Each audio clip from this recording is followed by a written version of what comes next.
સુરતના સૈયદપુરા વરિયાળી બજારમાં શ્રીજીની સ્થાપના કરવામાં આવી છે, જ્યાં મોડી રાત્રે કેટલાક વિધર્મીઓ દ્વારા ગણેશજીની પ્રતિમા પર પથ્થરમારો કરવામાં આવતા વાતાવરણ તંગદેલ બન્યું હતું. તેમજ અસામાજિક તત્વોએ વાહનોમાં આગ ચાંપી તોડફોડ કરી હતી.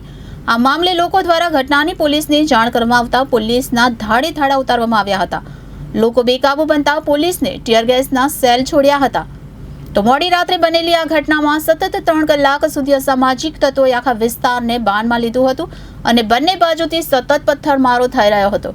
ત્યારે સુરત પોલીસ કમિશનર અનુપમસિંહ ગહેલોતે પોતાની કમાન સંભાળી આખા વિસ્તારમાં મેગા કોમ્બિંગ હાથ ધર્યું હતું અને ઘરોના તાળા તોડી અસામાજિક તત્વોને બહાર કાઢ્યા હતા. વધુ માહિતી માટે અમારા સંવાદદાતા અરવિંદ રાઠોડ આપણી સાથે જોડાઈ ગયા છે.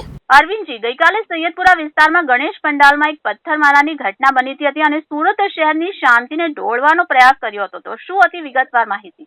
જી જયશ્રી, ચોક્કસ તમને જણાવી દઉં કે જે પ્રમાણેની સ્થિતિ જ્યારે ગણપતિ મહોત્સવમાં રંગે સુરત સમગ્ર રંગાયું છે, ત્યારે શરૂઆતના દિવસોમાં જે રીતે વરિયાળી બજારમાં પથ્થરમારો કર્યો હતો, ગણેશજીના પંડાલ ઉપર જે 6 જેટલા જે બાળકો છે તેમણે કિશોરો છે તેમણે જે પથ્થરમારો કર્યો હતો અને પથ્થરમારાને લઈને જે પ્રમાણેની પરિસ્થિતિ વણસી હતી કે ત્યાંના સ્થાનિક લોકો અને ખાસ કરીને ગણેશ ભક્તોમાં રોષ છે તે ફાટી નીકળ્યો હતો. અને આ વાત વાયુવેગે જે પથ્થરમારાની ઘટનાને લઈને પડતા જ સમગ્ર ગણેશ ભક્તો છે તે મોટી સંખ્યામાં દોડી આવ્યા હતા અને સામ સામે બંને જૂથો અને જે પોલીસ ચોકી નજીક જે પ્રમાણેનો ઘેરાવ અને તોડફોડ સહિતની જે ઘટના બનવા પામી હતી અને સ્થાનિકોમાં નાસભાગ બની હતી, તો બીજી બાજુ પોલીસ પણ એક્શન મોડમાં હતી અને જે રીતની આખી સતત પેટ્રોલિંગ કરવામાં આવ્યું એટલે કેટલાક લોકો જે અસામાજિક તત્વો છે તે પથ્થરમારો કરી અને જે ઘરમાં છુપાઈ ગયા હતા અને બહારથી તાળા માર્યા હતા, એટલે પોલીસે પણ ત્યાં એક્શનમાં આવીને જે બહારથી જે તાળા તોડી અને જે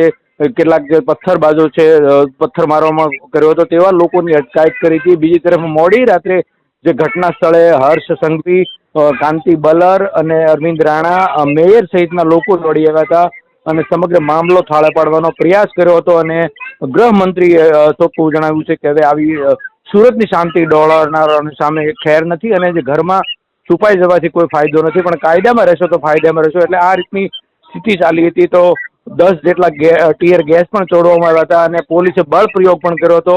એટલે જે રીતની સ્થિતિ છે તે આખી રાત ચાલી હતી અને સતત પોલીસ કોમ્બિંગ પણ હાથ ધરવામાં આવ્યું હતું. પરંતુ મહત્વની વાત છે કે ગણપતિ પંડાલમાં આ રીતની સ્થિતિ હોય તો પોલીસે પણ અગાઉ જેની એક્શનમાં આવવાની જરૂર હતી તેની જગ્યાએ આ પથ્થરમારા થયા બાદ પોલીસ છે તે જાગી છે અને સમગ્ર મોરચો સંભાળ્યો હતો. તો બીજી તરફ આગના પણ બનાવ બનવા પામ્યા હતા.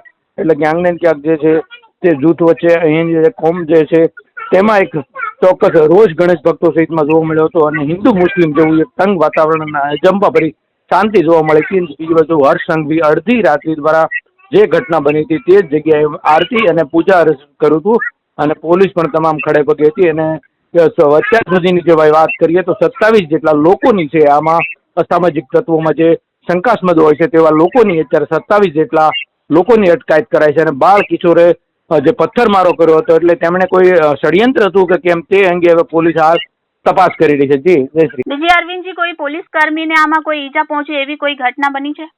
જે ચોક્કસ પથ્થરમારામાં અનેક લોકો ઈજાગ્રસ્ત થયા હતા, એમાં પોલીસ કર્મી પણ બાકાત નથી. એટલે કે હજારોની સંખ્યામાં પોલીસના ધાડે ધાડા ઉતરી દેવામાં હતા. અમુક પોલીસ કર્મીઓ પણ ઈજાગ્રસ્ત થયા છે, કારણ કે પથ્થરબાજો રાત્રિનો સમય તો ગમે ત્યાંથી પથ્થર આવે અને એક ભયનું વાતાવરણ ચોક્કસ વરિયાળી બજારમાં અજંપાભરી શાંતિ જોવા મળી રહી હતી. વાહનો સળગાવ્યા અને પબ્લિકને કંટ્રોલ કરવા માટે પોલીસને લાઠીચાર્જ કરવાની જરૂર પડી. બિલકુલ, પોલીસે સ્વાભાવિક છે કે જે રીતનું હજારોની સંખ્યામાં ટોળા ઉતરતા હોય ત્યારે પોલીસ પણ તૈનાત હતી, પરંતુ ટોળાને કાબૂમાં મેળવવા માટે ટીયર ગેસ છોડવો, બળ પ્રયોગ કરવો, લાઠીચાર્જ કરવા જેવી સ્થિતિ કરવી જ પડે અને ત્યારબાદ જ સમગ્ર મામલો છે તે પોલીસે સંભાળ્યો હતો અને હાલ શાંતિભર્યો માહોલ અત્યારે દેખાઈ રહ્યો છે. જી ધન્યવાદ અરવિંદજી, અમારી સાથે જોડાવા બદલ.